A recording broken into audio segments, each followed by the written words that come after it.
Emakhosini bogogo nabomkhulu ngiyanamukela ku-channel yami nesahleli nesalukazi intombi endala ugogo Patricia. So guys, I just wanted to share something with you, taking you back to the video that I made. I think the thumbnail ngangibhale ukuthi pray pray pray. If you can go to that video, in that video I made mention that I woke up feeling like ngicacula le ngoma ethi sindlule intweni ezinzima njalo siyanqoba. So I even made mention ukuthi isithunywa sikhuluma ngendlela eyiningi, ungavuka ekseni ucula ingoma kanti there's a message that they giving you in that song. And I even made mention ukuthi sindlule intweni enzima kodwa whatever that we go through, it's for a reason. Whatever that we go through, it's not meant ukuthi islimaze, but it's meant for the good of us. Little did I know that in actual fact that message was for me. Little did I know in actual fact that video was for me, because I got to realize that it's easy uma umuntu andlule intweni, then wena umduduze umtshela ukuthi kuzolunga kuzokhanya phahla, do this, do that. But it's difficult for you to take the same advice that you would give to someone and use it to yourself. On that particular day, after making that video, I went through it. Something happened, that crushed me, and ngangifuna ukukhala but I couldn't cry. Little did I know ukuthi mangivuka ekseni singing that song, in actual fact isithunywa sasiduduza mina ukuthi mamela undlule intweni kepha ngaye lo Jesu siyanqoba. And I had to go back and listen to the video that I made myself, and I took it as if I'm watching somebody saying it to me, and it made sense. I went through it. I realized ukuthi singabantwana bedlozi sindlule intweni, you cry. If you are gifted, if you are anointed, attacks are more kuwe. Situations are more guwe, and believe you me, it's not situations or things that you go around looking for, but most definitely they find you. Umtanedlozi, because people will automatically assume ukuthi just because unabantu abadala, you are the spirit person, you worship uSathane, so they say, and only to find out if they knew that it's not like that. And I had to man up.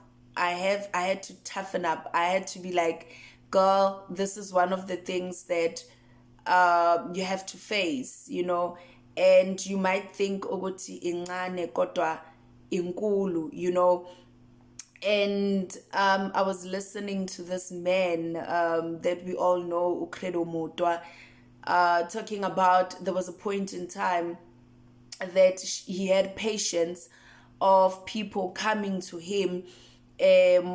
Almost 50 of them had one thing in common. They would say they were taken by this beautiful doll, and le dolly yaba hlugumeza. And he did not understand why I'm getting these clients, why I'm getting these clients, till one day uthi wayentabeni, and they were supposed to ukuthi bayokha umuthi. Then cause yena unenkinga ye short breath or something, so he was like, no, I'm not gonna go. Utshela lo mfana hamba naye uthi, no, you go, I'll wait for you here. Uthi out of the blue kwaba ne mist e blue. Then all of a sudden he saw himself in this room. He described it, and bekuna lezinto lezi masisibiza thina sithi bomantindane, and after that they did whatever they did, that he says till today, till he died, he can't get over, he can't even go to more details. And after that beautiful white doll who looked like a white woman came and wamenza into angeka ayikhohle empilweni yakhe. Then after, when he was taken out, magathi sekaseka lapha kuleya ntaba bekakuyona, and bekanuka vele this aliens or whatever that they were, and he had to walk and to the nearest village and whatever. And apparently they say he was missing for 3 days. So it's been 3 days that he was missing. And because why, he had questions, what is going on, I don't understand. And after he went through it, he made it a point and a mission to investigate and find out more. And I realized ukuthi bantwana bethonga, whatever that you're going through emhlabeni, it's because it's a lesson to you. If you were divorced, just know that a lot of people that are going to come to you for help, a lot of them are divorced. I know someone who's been raped not once but a lot of times, and umelapi, and that happened before about umelapi. But now the pattern is all the clients that she gets, it's people who went through the same thing. So isikolo sethu asifani. You know, esikolweni there's practicals whereby you have to, something has to happen to you practically for you to understand, because it's easy for someone who talks from privilege to say ngeke mina kube bekuyimi. But if you went through it, you would sympathize and you would understand exactly what this person is going through, and you will make it a point that you assist them because you've been there. So yonke into ondlula kuyona awundluli kuyona ngoba uyislima ngoba uNkulunkulu akakuthandanga.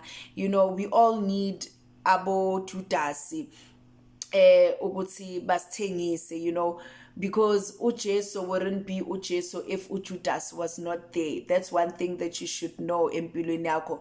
If uJudas wayengekho, uJesu istory sakhe wouldn't be the story that we know today. Ukuthi uJudas wamthengisa, you know.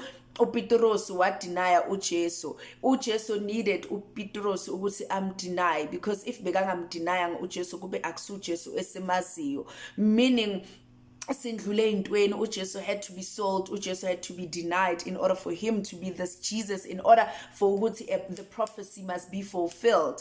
And no matter what uJudas thought, besekubhaliwe in his life ukuthi kuyoba nje asazalwa besekwazi uNkulunkulu besekazi ukuthi lokho kuzoba uyomthengisayo. Even if he tried everything, every trick in the book ukuthi aguquke abe umuntu oright, but unfortunately, you know, impilo yakho when it's meant to be something, it will. Ngikhumbula indoda eyayishumayela, yiyo yangikhumbuza le story kahle kahle on Sunday esontweni ebandleni lama Israel eZion. Uthi umfundisi uthi kunomfundi vundla then kunotawu mukhali, right? Umfundi vundla is the writer, kodwa utawu mukhali is just the actor in the story. No matter how Tawu Mukhale tried not to cheat on Ukarabo Moroka, but unfortunately his character, it was meant ukuthi abe ilento ayiyona, and he could not act out of the ordinary because his script required him to be whatever that he's supposed to be. We understand? But now people are looking at Utawu Moroka, but they're not looking ukuthi no kukhona lo muntu okumfundi vundla. They get angry at the actor ukuthi yo lento actor uyangibora akusuyena. It's the writer.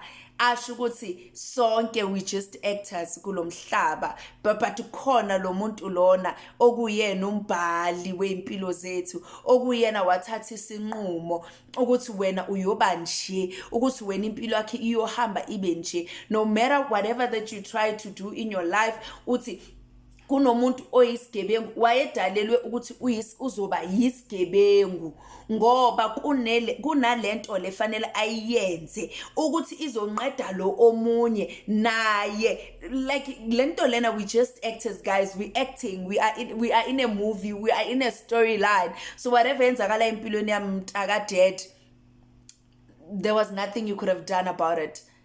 Kwakubhaliwe kwakuzoyenzakala. Kukhona umbhalo othi a man's mind can plan his ways but God decides, noma God directs.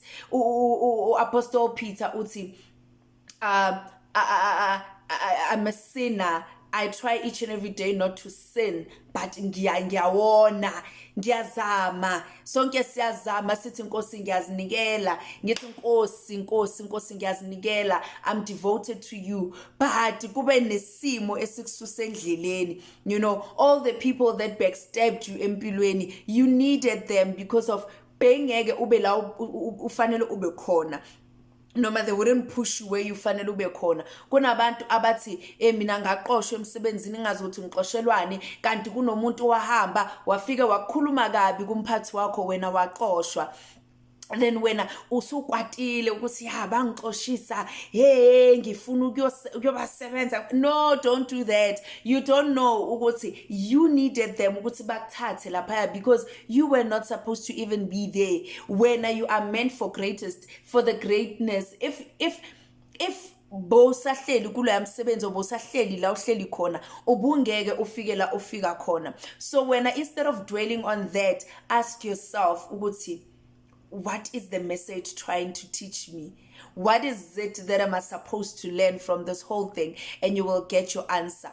The day that you get peace, the day that you get happiness, the day that you feel fulfilled in your life, it's the day that you live a purpose yempilo yakho. So what is your purpose? If your purpose wena ukuthi uhlale nje, trust me, uzoba happy uhleli. If when your purpose is ukulapha abantu, uzobalapha. For as long as you're running away from ekulapheni abantu, you're trying to get a job, you're trying to work, you're trying to do all these things, you're delaying your blessings, you're delaying your journey, you're delaying your life purpose. The sooner you accept it, the better, ngoba izokuphilisa. uNkulunkulu angeke akupha umthwalo ongaphezulu kwakho. Wonke umthwalo owuthwele, it's because he knew exactly that wena uzonqoba. Lesipho abantu abadala bakuphezona is because they knew ukuthi nayi lengane ezowuthwala lo mthwalo. They knew ukuthi they've equipped you with the knowledge and they've equipped you with the strength and power